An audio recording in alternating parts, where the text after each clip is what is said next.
Yeah, a really, really depressing ending to what should have been a really celebratory.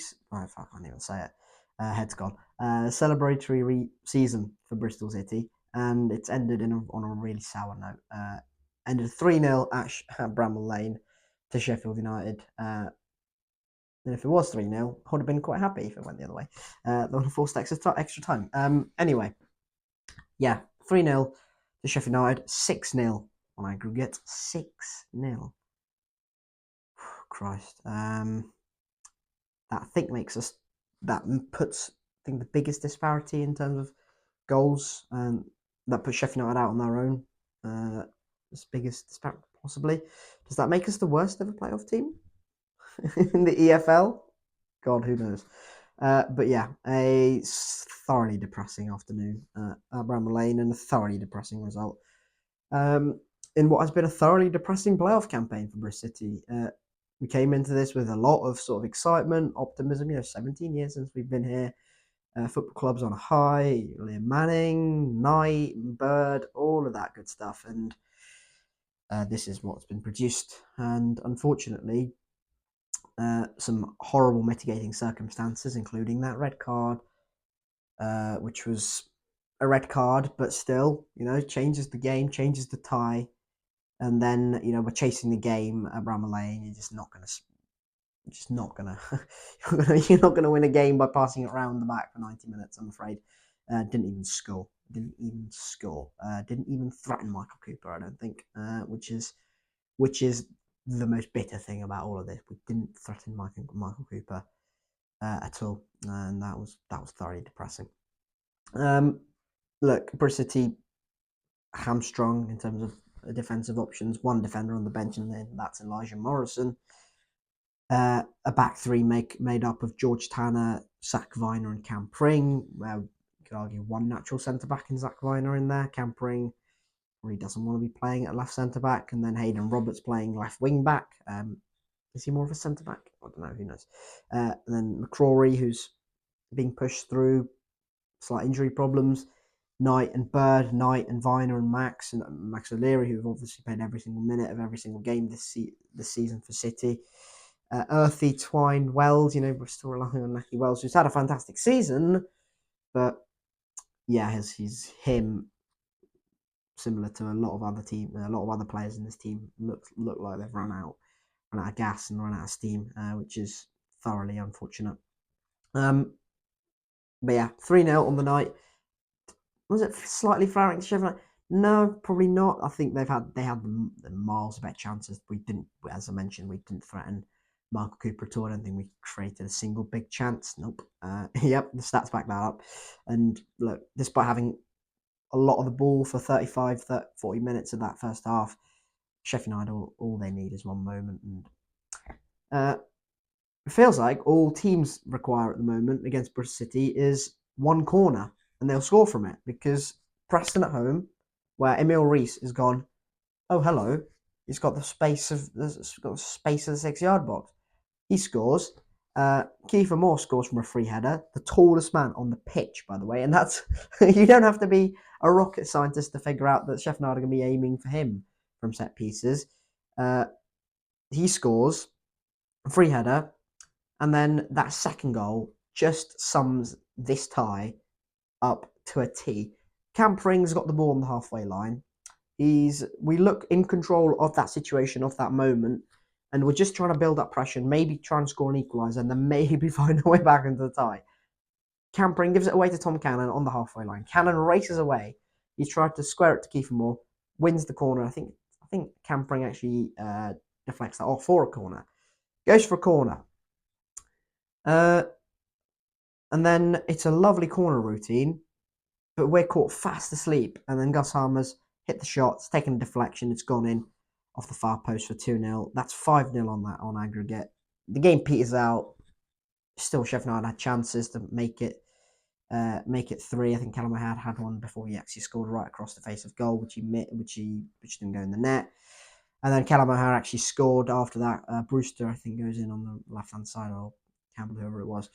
Cuts the ball across. Callum O'Hare with his left foot finishes inside the 6-yard box for 3-0 on the night, 6-0 on aggregate. Does that make, yeah, as I said, does that make it worst ever playoff team?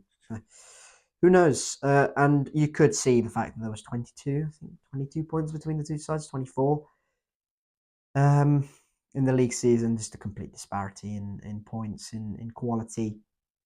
And look, I could sit here and rant about stuff in various points of the season that have led up to this, and ultimately what has been it's been a failure of a playoff campaign. It's not been a failure of a season in the slightest. It's been a fantastic season. It's defied all expectations. But we've got to look at it with a bit of sort of reason. You can't just sugarcoat everything. This has been really, really pathetic to watch at points, especially in that second leg. First leg, you can completely excuse, red card changes the game. We're right in the game up until the red card. I thought we looked quite good, despite not having chances. And then the second leg is just completely self-inflicted. Set pieces, can't defend them. Can't defend them from my perspective, and we can't defend them either. It's just really basic stuff. Like Luton away, that happened. Christ, that second goal with Carlton Morris, where he scores from a set piece, is a corner, straight from corner. Ridiculous to concede. And then Preston at home, as I mentioned. Leeds away, I don't think we conceded from a set piece, but Ayo Tanaka, every time they did have a set piece or a corner, had the freedom of Ellen Road at his disposal at the back post. Should have scored. Luckily, he didn't. Otherwise, that night would have been even more embarrassing than it was. But yeah, that was also pretty hopeless. And from an attacking perspective, have we actually been that good from set pieces? Who knows? Conversation for another day, perhaps. Anyway, a thoroughly disappointing night, a thoroughly disappointing playoff campaign, and one that's now going to raise questions about other stuff, such as Liam Manning's future at the football club. Not the fact that he's going to get sacked or anything. Christ, that'd be the worst thing that we could do. But is he going to leave? There's been murmurings. Who knows? Maybe, maybe not. Jason Knight, our best player, probably. Is he going to leave? Who knows? This is the test out for Bristol City. What do we do now? Where do we go from here? We've had a really good season. I think there's a foundation of a really good squad. I don't think the squad is anywhere near the full article, the finished article. I think there's some gaping holes in this squad, particularly in terms of depth. That's why I say squad. I think there are some gaping holes in the starting 11 as well that need to be fixed, and have been quite fortunate that we've ridden it out and actually been very lucky in that department. There are questions to be asked, some harsh questions to be asked, I think, as well, about some positions.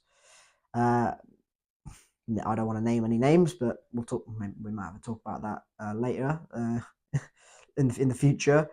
But still, there are some positions. There are some there are some players here who have been ridden out, and unfortunately, I think if Liam Manning had a choice, wouldn't be playing for him and for Bristol City. But that's the position we're in. We had a January transfer window that at that time was explained to us, was because of the spending in the summer. And you have to say, some of the spending in the summer has been really, really disastrous. Fally Mayulu, in particular, one of the case in points.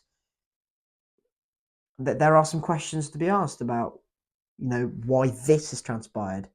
It's a great achievement to get in there. The fact that this has transpired is quite worrying and quite, very, very, very disappointing. Obviously, we've had a great season. Obviously, Liam Manning's done a great job. Obviously, there needs to be some praise given to the hierarchy, Brian Tinian, recruitment, stuff like that. I mean, Max Bird has been brilliant. I'm trying to think here. George Earthy's been a very good signing.